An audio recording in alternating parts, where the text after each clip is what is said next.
Hello and welcome back. It's Miss Wesley. It is calc time, and we are in definite integrals packet looking at page 3 where we left off the last time that we met.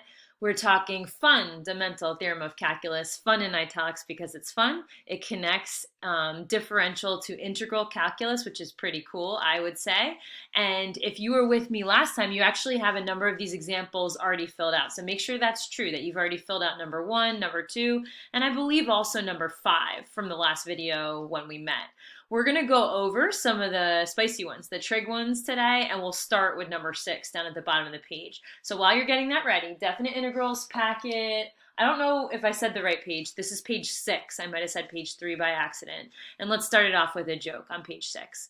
So the joke is a gift to you. It's a joke you can tell to other people. You say, hey, do you have a knock-knock joke you could tell me? And then after they fight you for a little bit, they'll be like, fine, okay, knock, knock. And then instead of saying who's there, you say, door's open, come on in. And then you just spoiled their plan, right? Because they can't even tell their joke that they thought of. All right, so now that I'm on the right page, page 6, number 6 is a really good warm up for us today. Let's see what we remember about definite integration. Why do I call this definite integration? How do you know there's going to be no plus c in this answer? And it's because you see these little numbers at the bottom and the top of the integral sign, your limits of integration from 1 to 4.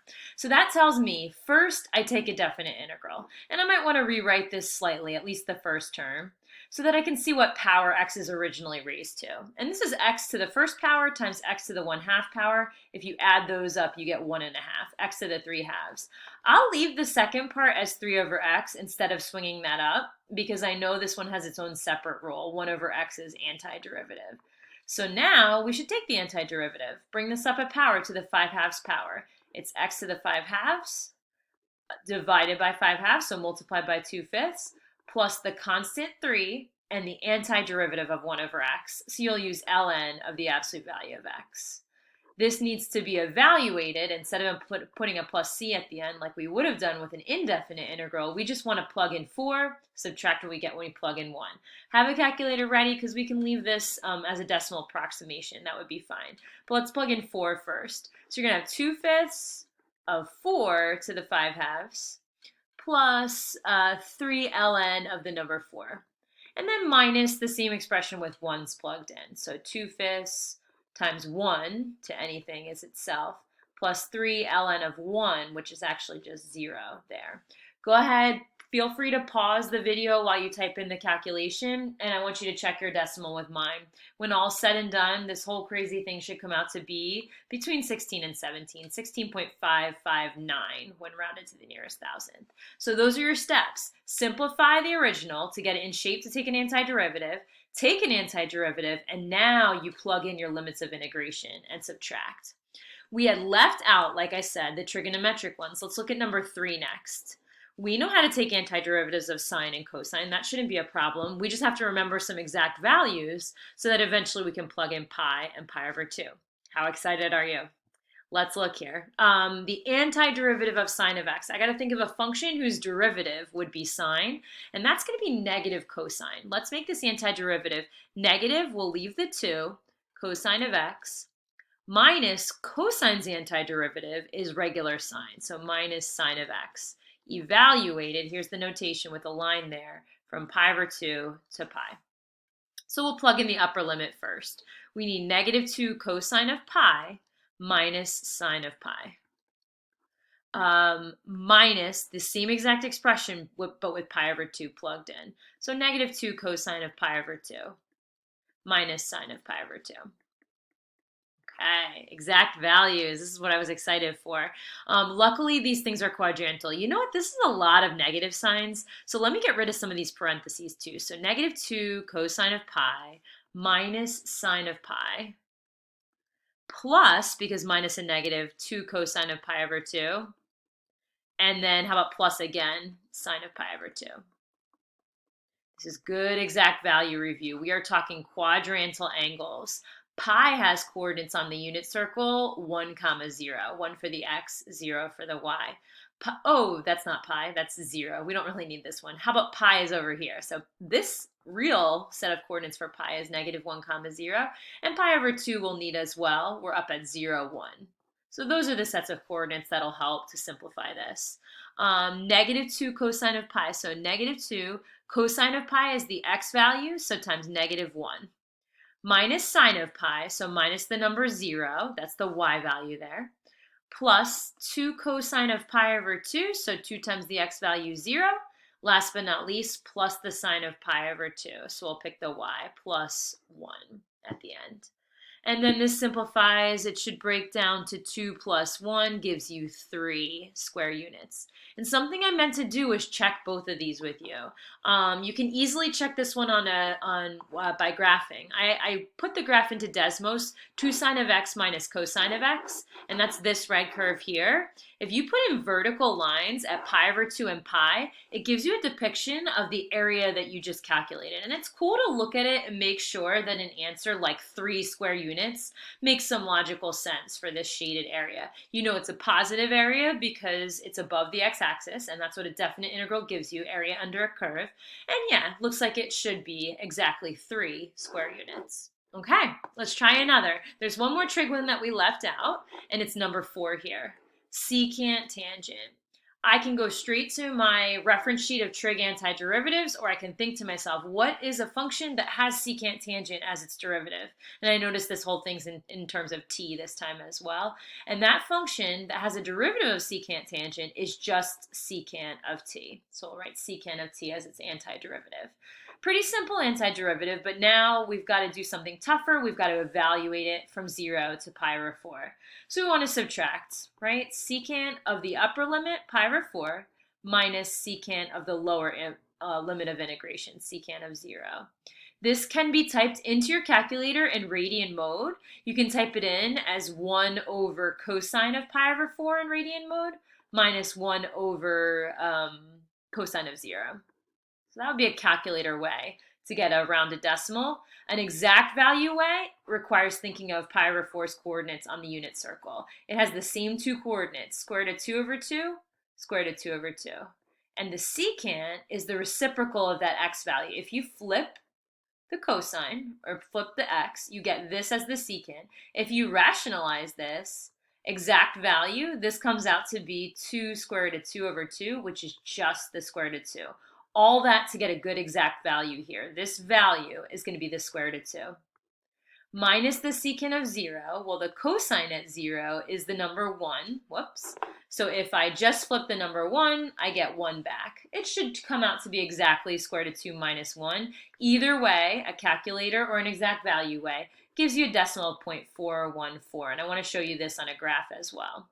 You got a small positive amount of units there. Here's the crazy graph, a sketch of secant tangent, y equals secant tangent. We want to evaluate it from that blue line, x equals 0, to the green line, x equals pi over 4. This small chunk of area here is going to be about 0.414 square units. All right, nice work so far.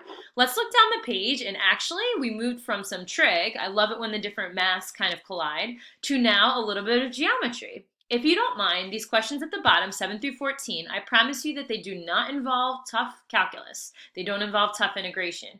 But what they do involve is finding areas of simple geometric figures, like rectangles, if I split this up, triangles, and also maybe a trapezoid here or there. So I got to remember those basic geometric formulas. Might as well recall them too, and I think we have already. But area of a rectangle, length times width, right?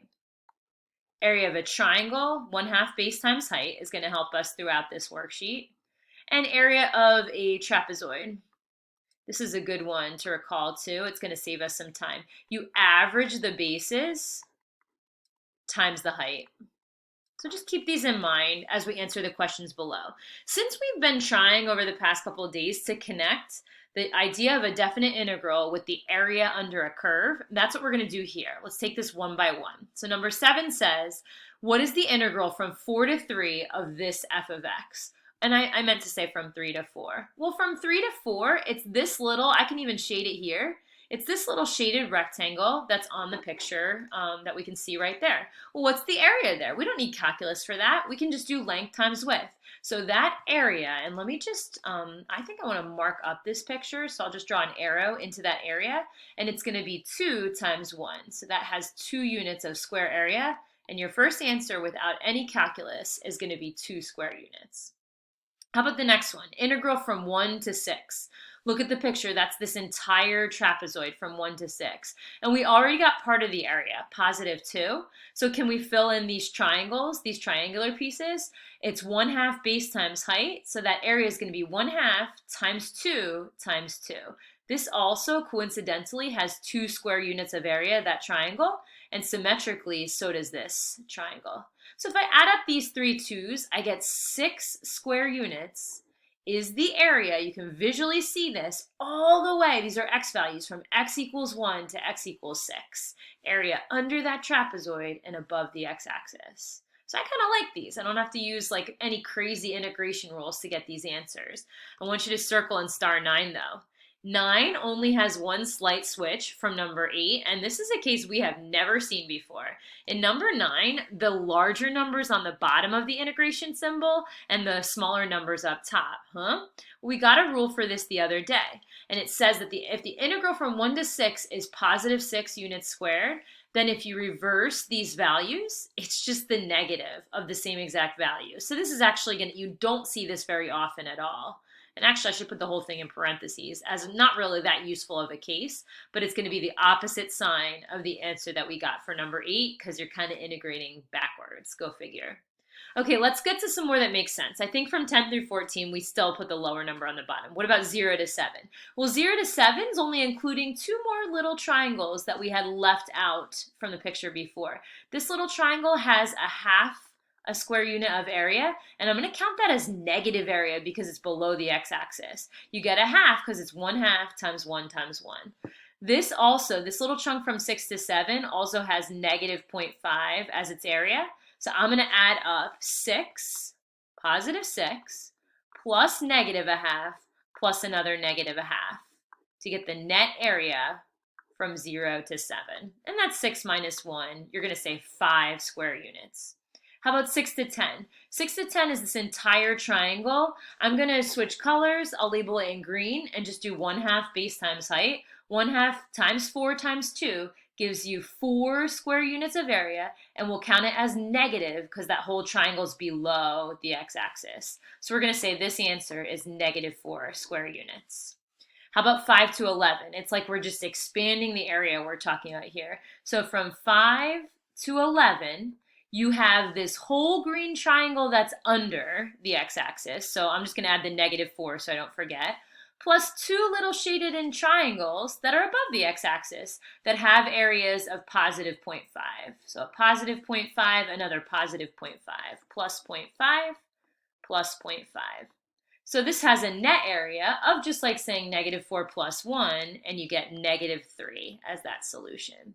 2 more, 13. Wow, the whole kit and caboodle from 0 to 11. So from 0 to 11, negative 1/2. I'm going to write this down so I don't forget. Negative 1/2, I'm just going left to right, plus positive this trapezoid. We established that was 6 back in question 8, minus a whole 4 for this triangle that's below the x-axis, and then plus another little 1/2. That's that tiny little triangle that gets you from 10 to 11. Add all those up, you only get 2. You have a net area of 2 square units. And then for 14, same question as 13, but you notice there's absolute value symbols around the f of x. What it wants you to do is still add these 4 numbers, but use the positive version of them. Use the absolute value of those numbers. So you're talking total area versus net positive to negative area. So we're going to say this counts as positive. Absolute value of negative 0.5 is positive 0.5 plus the 6 for the big trapezoid, plus a 4, because we're using absolute value here, and then plus the final 0.5. Total area is going to be 11 square units, and geometry just got us through this whole example. As you turn the page, on page 7, you get to more examples you've already tried. And the last thing we're going to do is maybe take a look at some of this geometry on the other side. When you go to do 11, 12, and 13 on your own, I want you to think area of a semicircle is 1/2 pi r squared. Area of a trapezoid, you could call this a trapezoid if you like. Average the bases times the height. And this one's even quicker, length times width. So go ahead and try these practice ones on this page and tune in next time where I can help you get a little bit further with this. Enjoy the rest of your day. See you later.